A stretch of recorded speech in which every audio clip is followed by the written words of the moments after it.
करवा चौथ के दिन विद्या और काजल के बीच बजी लड़ाई की तगड़ी घंटी। माधव को लेकर हुआ बड़ा विवाद। आने वाले एपिसोड में दिखाते हैं कि करवा चौथ का पावन त्योहार था, लेकिन पोदार हाउस में माहौल बिल्कुल भी शांतिपूर्ण नहीं था। इस बार का करवा चौथ खास था क्योंकि विद्या और काजल के बीच एक ऐसा महाघमासान हुआ जिसने पूरे परिवार को हिलाकर रख दिया। माधव को लेकर विवाद इतना बढ़ गया कि घर के हर सदस्य की सांसें थमसी गईं।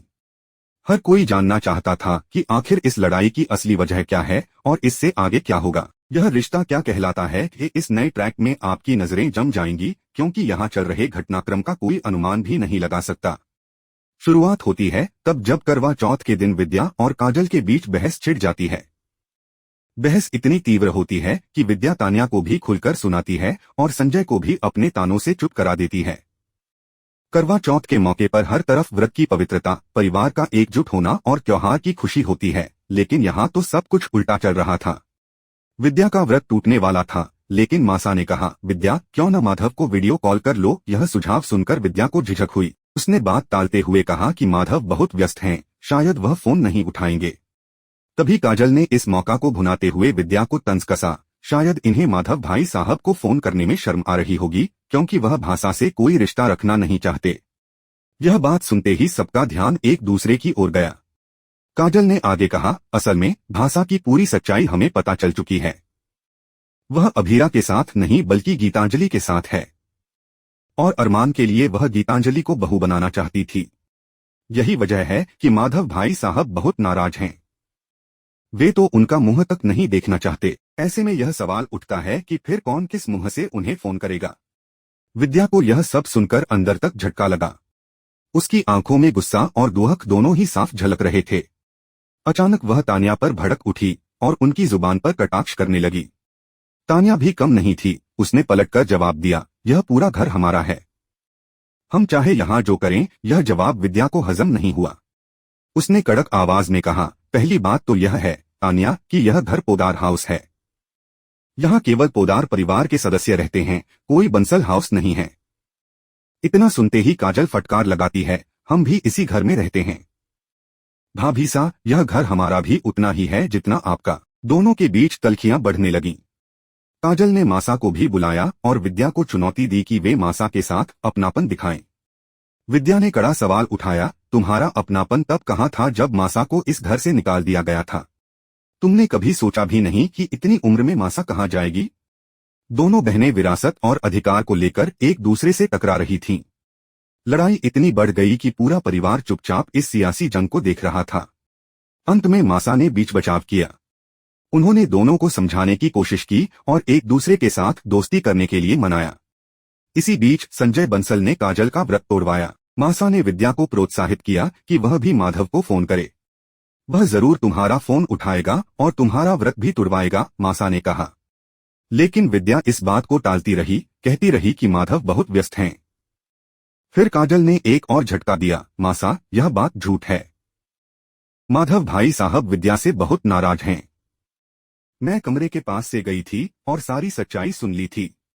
उन्होंने यह पता कर लिया है कि भाभीसा ने हीरा का नहीं बल्कि गीतांजलि का साथ दिया है। वह अरमान की जिंदगी में गीतांजलि को लाने की पूरी कोशिश कर रही थीं। काजल की यह बात सुनकर पूरा परिवार दंग रह गया। मासा की आंखों में भी आंसू थे। वहीं विद्या का गुस्सा चरम पर था। उसे इस बात से गहरा सदमा लगा था कि माधव उससे बात तक नहीं करना चाहते। यहाँ से कहानी और भी दिलचस्प मोड़ लेती है।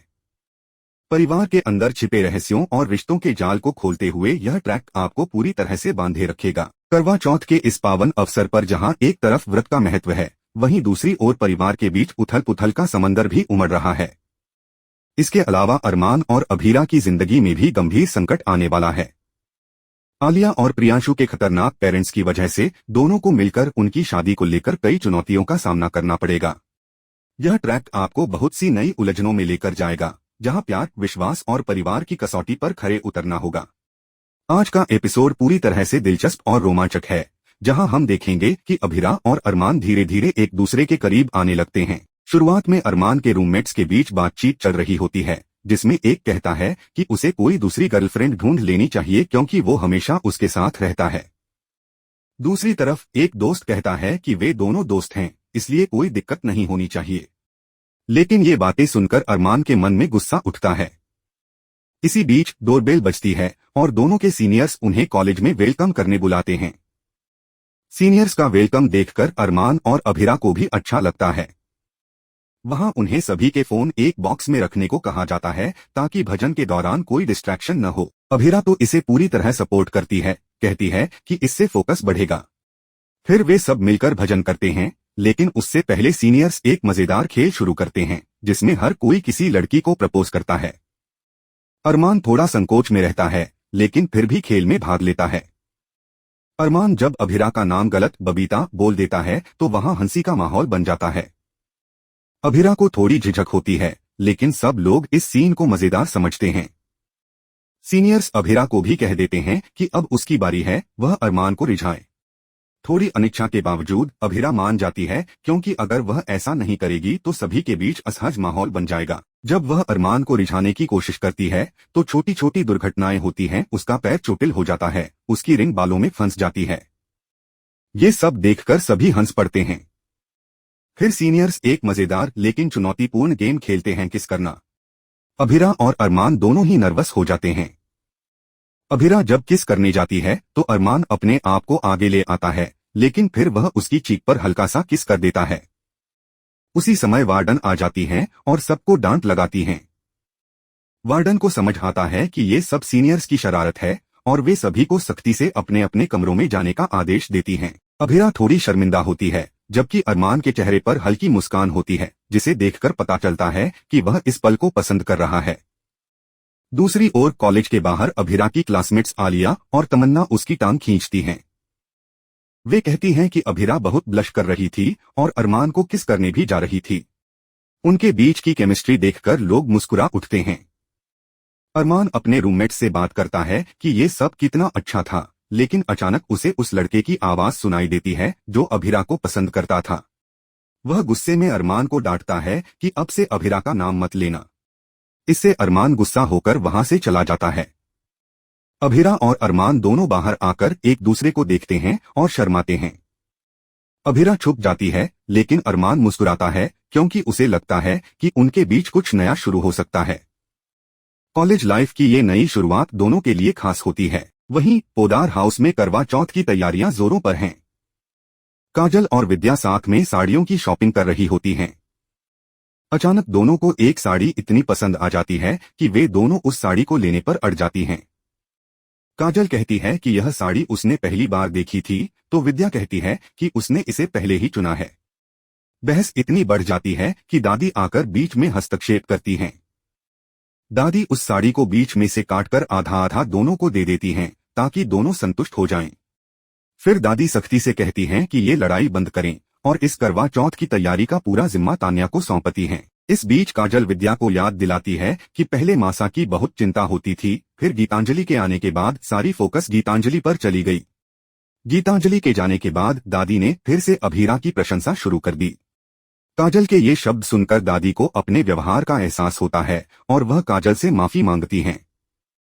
अगली सुबह अभिरा पूजा करती है और परिवार को आरती देती है। तभी तान्या और आलिया के बीच नहाने को लेकर झगड़ा शुरू हो जाता है, जिससे माहौल हल्का फुल्का तनावपूर्ण हो जाता है।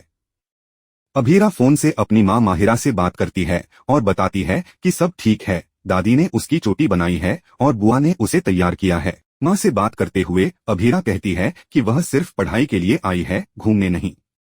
मां उसे याद दिलाती हैं कि पापा के साथ घूमने जाना भी जरूरी है, और यह सब सुनकर अभिरा मुस्कुराती है। तभी कुरियर बॉय आता है और घर में सब बुके लेने के लिए दौड़ पड़ते हैं। बुके पर जो नाम लिखा होता है वह अभिरा का होता है, जिससे सभी हैरान रह जाते हैं। वहीं अरमान अपने रूममेट्स के साथ खेल खेलता है और चीटिंग करता है, जिससे माहौल मजेदार हो जाता है। तभी अभिरा वहां आ जाती है और अरमान खेल रोक देता है। इस सीन में दोनों के बीच की नाजुक केमिस्ट्री फिर से सामने आती है। इस प्रकार आज का एपिसोड रिश्तों की नाजुकताओं, कॉलेज की मस्ती और परिवार की तैयारियों से भरपूर है। जहां अभिरा और अरमान के बीच धीरे धीरे फिर से कुछ खास पल बनते दिखते हैं, वहीं पोदार हाउस में भी करवा चौथ की तैयारियों के बीच पारिवारिक रिश्तों की गहराई साफ झलकती है। अगले एपिसोड में हम देखेंगे कि इन सभी घटनाओं का आगे क्या असर पड़ता है। तब तक के लिए बने रहिए हमारे साथ। बाय बाय और ध्यान रखें। यह कहानी केवल एक परिवार की नहीं, बल्कि रिश्तों की जटिलताओं और मानवीय भावनाओं की दास्तां है, जो हर दर्शक को सोचने पर मजबूर कर देगी। तो दोस्तों, इस करवा चौथ के पावन दिन की इस अनोखी कहानी को देखने के लिए वीडियो को अंत तक जरूर देखें। अगर आपको यह एपिसोड पसंद आए तो लाइक करें, शेयर करें और हमारे चैनल को सब्सक्राइब करना न भूलें। जल्द ही हम लेकर आएंगे और भी ज्यादा रोमांचक और दिलचस्प कहानियां। धन्यवाद।